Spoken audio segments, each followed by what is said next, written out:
Hey everyone, and welcome to the Magical Miracle Network.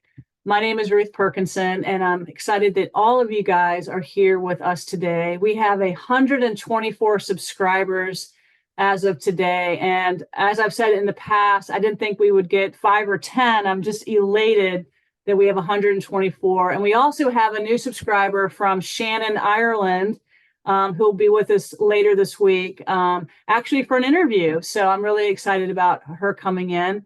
But today, what I'd like to do is let you all know that we have our in-house prayer chaplain with us. Her name is Margaret Porter Daniel.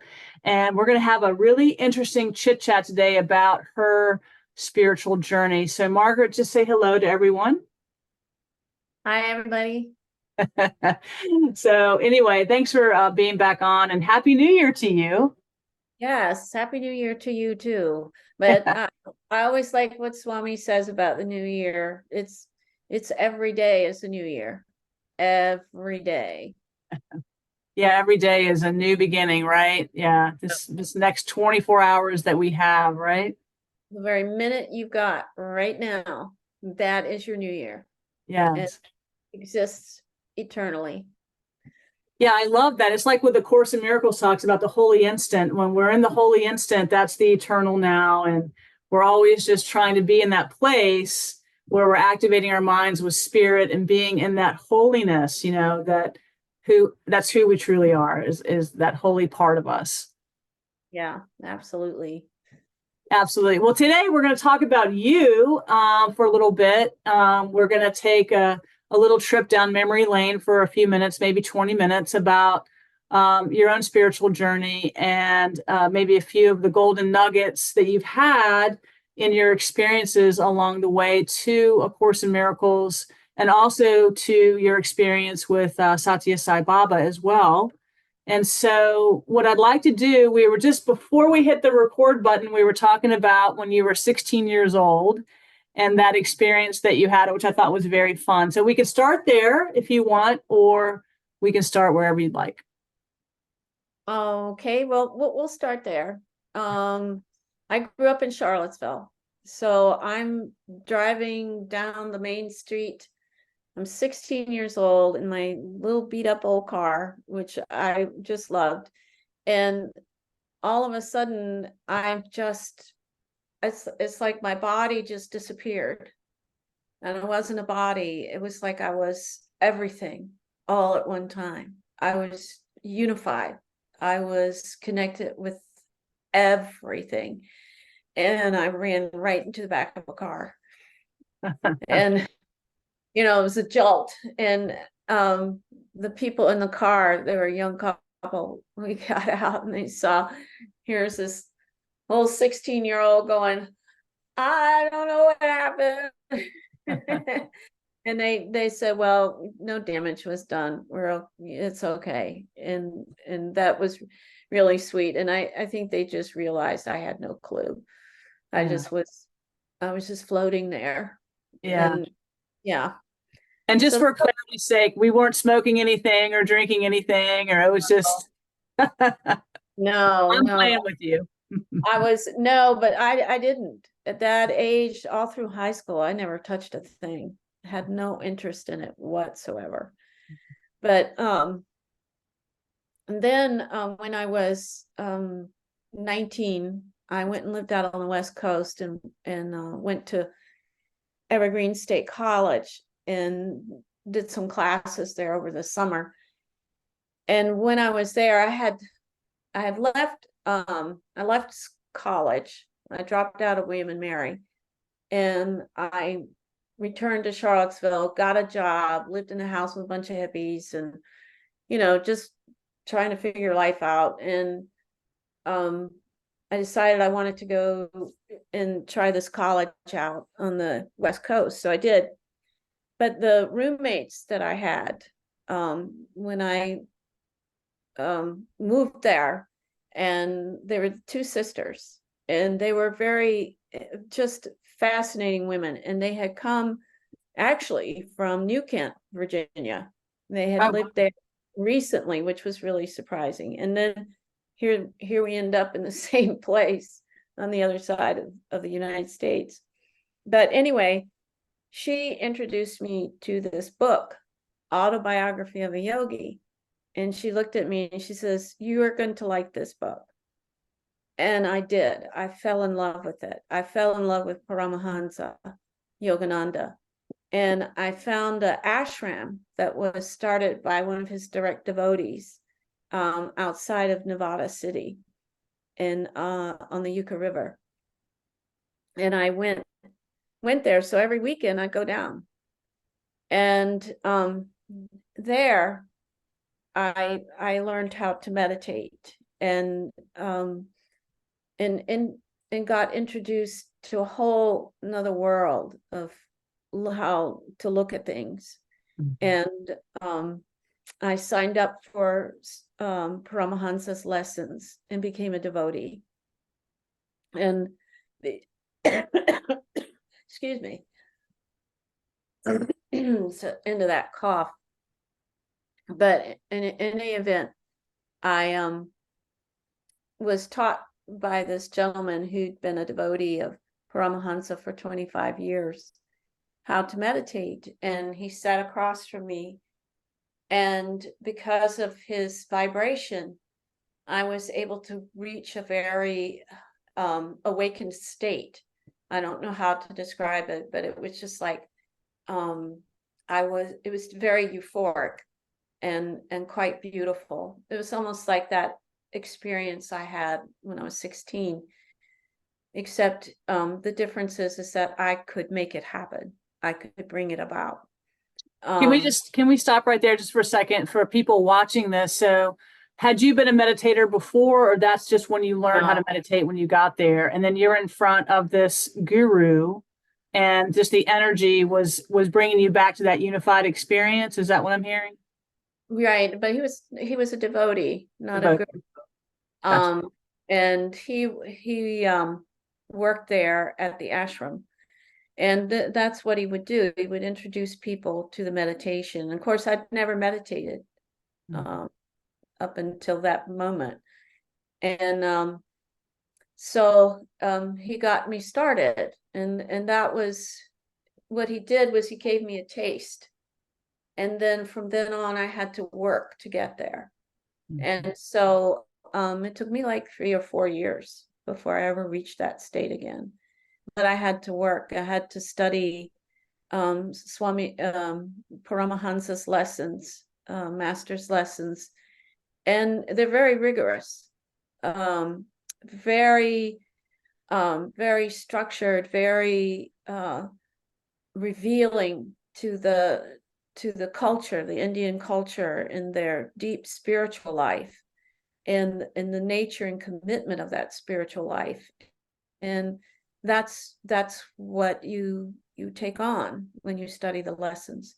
And they had to do with how you cared for your body, the foods you ate, exercises. One of the first things you learn are energetic exercises. And then you learn the Hung Sa method of meditation, breathing. And those, they establish the groundwork. And then, over time, and Paramahansa explains this. He says, over time, you're changing your vibration. And as you change your vibration, you're able to reach deeper and deeper areas, places within you that are sacred and holy. Right. And yes, right. Exactly. So, that's kind of like the point, right? Is you're trying to reach those deeper and elevated states. It's like a deeper yet elevated state, so that you feel just better and better in your own system. And so, wow, it sounds like you were really working through that and doing that during that time.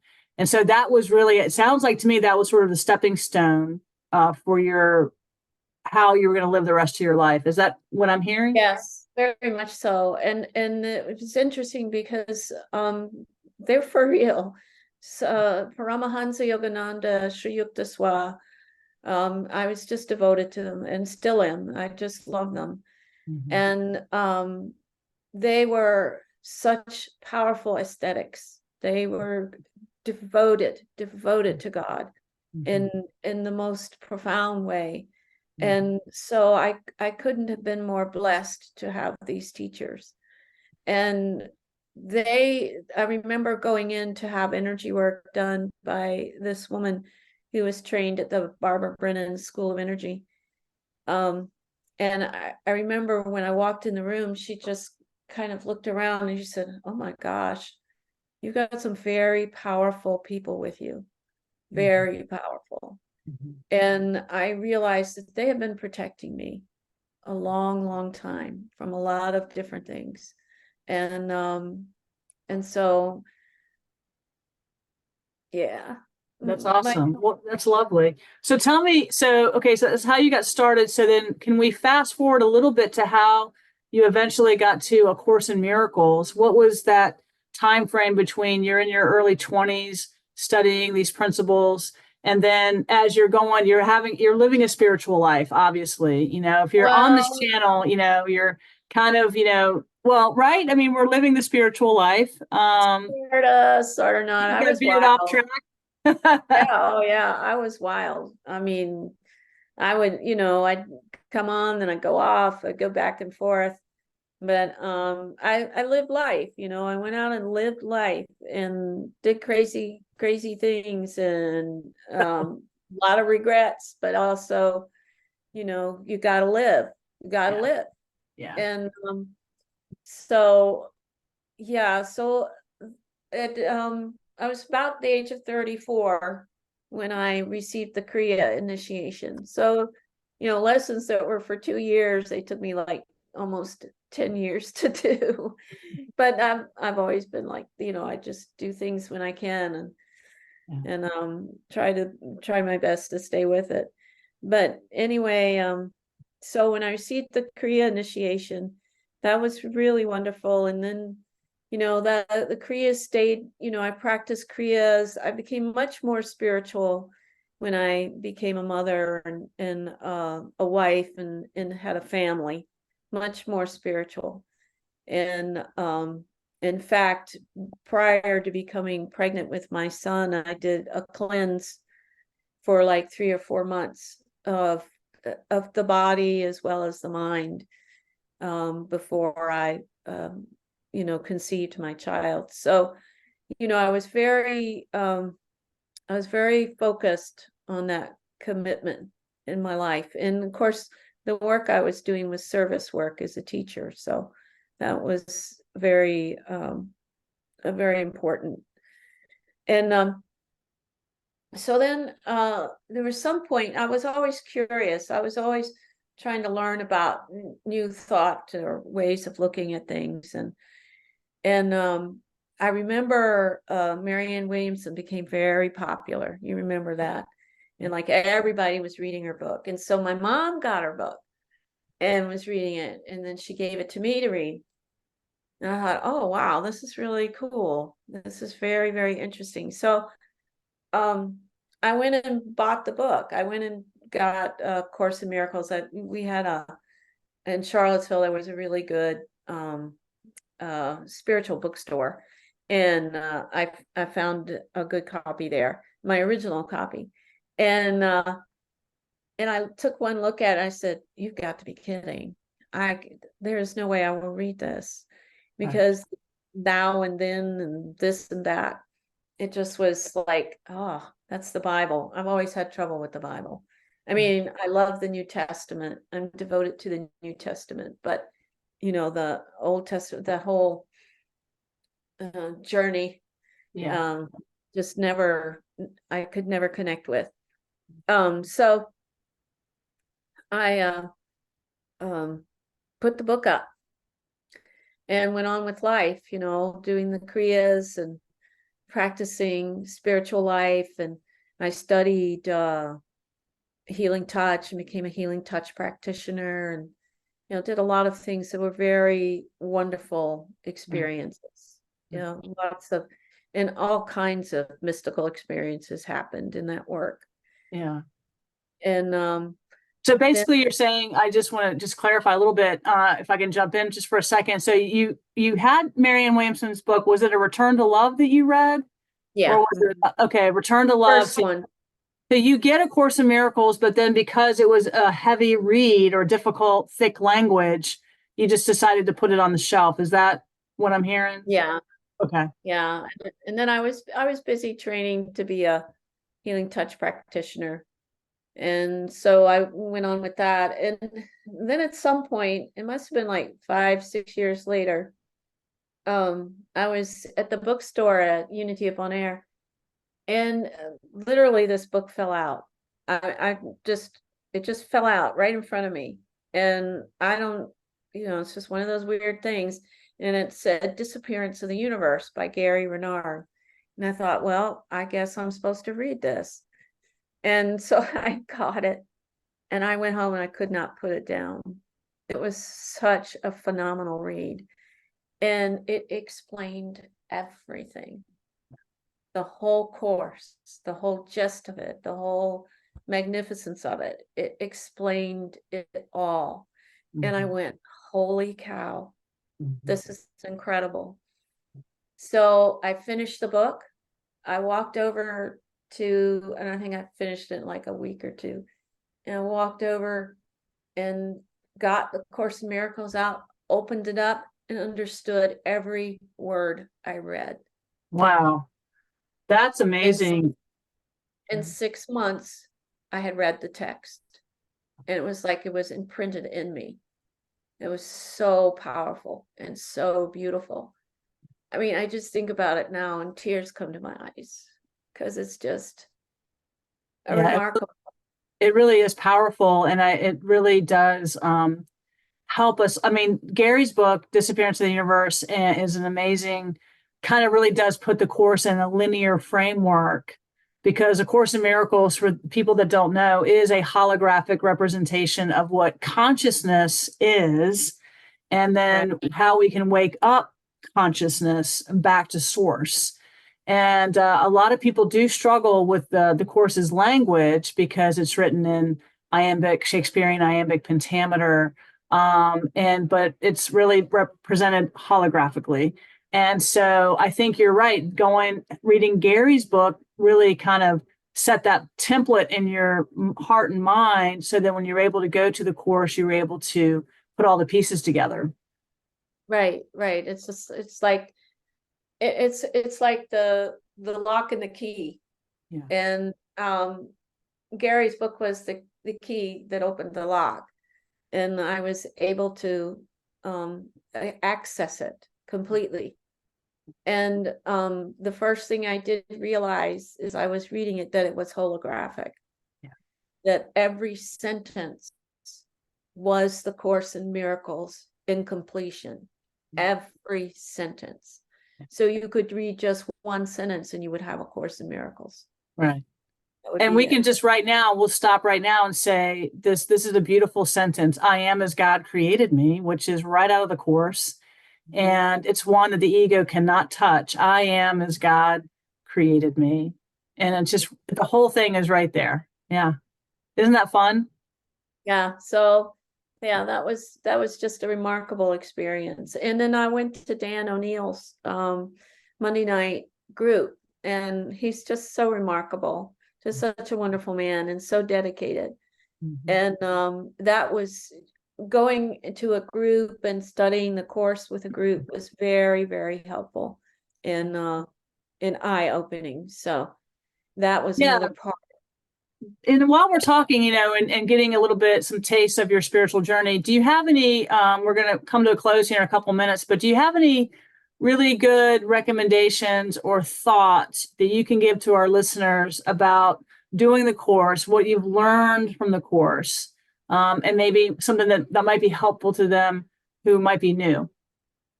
I will say that studying the course, reading the course, it only becomes integrated into your awareness and your consciousness by actually doing the course.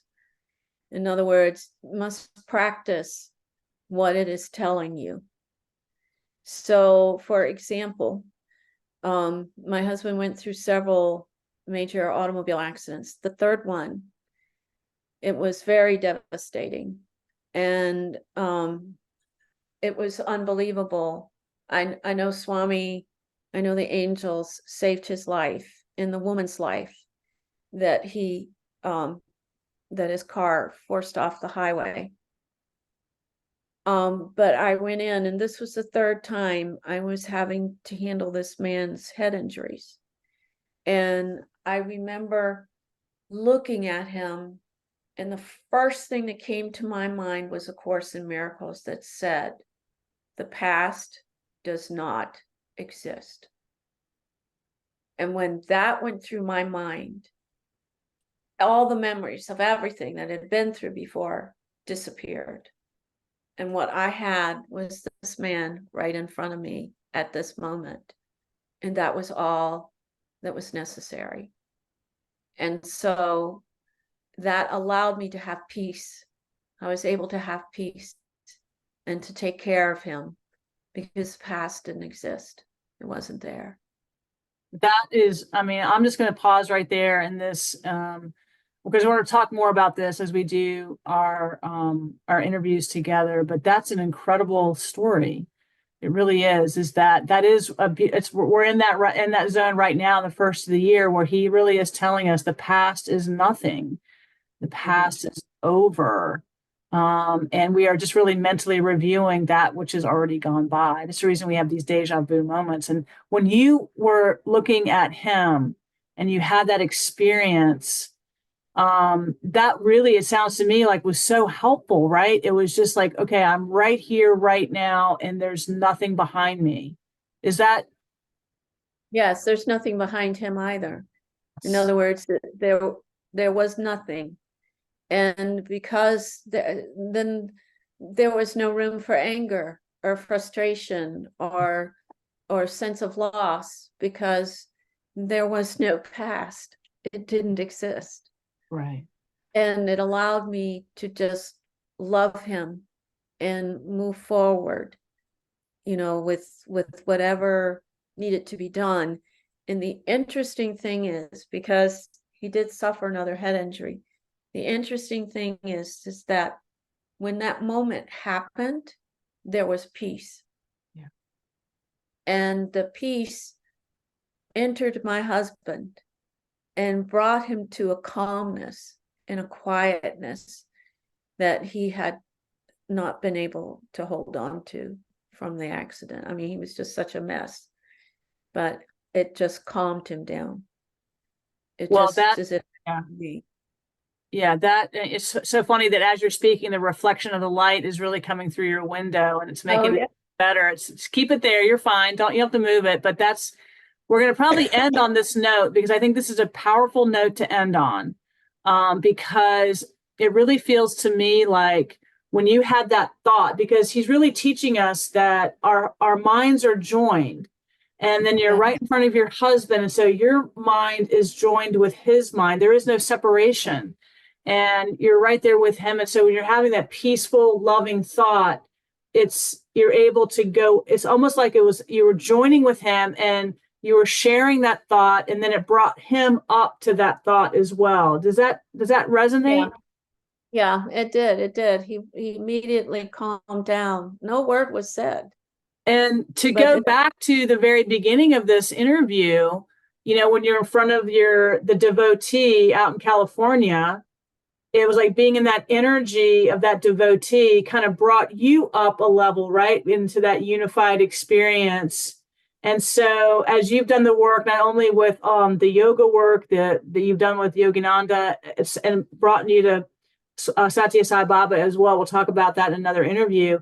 It seems to me like you've been up leveled in a sense. And so when you're in front of people like your husband or even other people in front of me, I felt that in front of you as well, that your energy really does, your thoughts really do up level and uplift. And that's part of, I think, the experience we have with the Course. Yes. And that's why it's one thing to read it, but the truth of it is that you must do it. You must do it. You must get in your mind and change it. Right. And I'm glad you brought that up, because that's one thing that I feel like course students make a mistake. I've talked to plenty of people, and we'll end here in a few minutes, but where, oh yeah, I read that, 30 years ago. And I'm like, you read it 30 years ago and then stopped. It's like, to me, Yeah. it really is something that it's like a daily, it's like soul food for yourself every single day. It's a way to keep yourself, in the moment, whole and healed. Oh my gosh, yes. I mean, I can read the course any moment, any day, and just tears will come to my eyes. And I always pick up something new. I get a deeper understanding of something I might not have understood before. As I go back to it, I'll get, oh, that makes sense now. Like, and so that's a deeper, it kind of gets Yeah. into your consciousness more. Yeah. Wow. I The love I love that we're doing this together. And I love it that you're coming on twice a month to be with me. And today what we decided to do was just to really talk more about your journey, because you've had these really incredible experiences and you're just like so down to earth. You've been in the classroom, you taught in the classroom for many years, and you've just got such really good grounded examples of how this course can really help. Yeah, I mean, it's amazing. It changed my life completely, Yes. So Yeah, well, I'm glad you went out to California. I'm glad you had that unified experience at 16. And I'm glad those people were lovely enough not to, take you to court about it. And so we do appreciate your energy and your wisdom and these experiences that you're bringing forth. And so I'm so glad you got to A Course in Miracles. Any final thoughts before we stop today? just that my experiences, they're yours too. That everything we do for one another. So every time I sit to read in the Course in Miracles or read Swami's teachings, I'm doing it for all of us. It is never just you, because we are a unified whole. Well, I love that, Margaret Porter Daniel. You're a great wisdom teacher, and we'll have you on in a couple weeks. And so thank you again. It's just such a joy. I think a lot of people will get some really great information out of this today. So give me 1 second and I will find the stop button, give you the last word. All right, Margaret, you got the last word. Love all, serve all, help Thank you. ever, harm never. God bless you.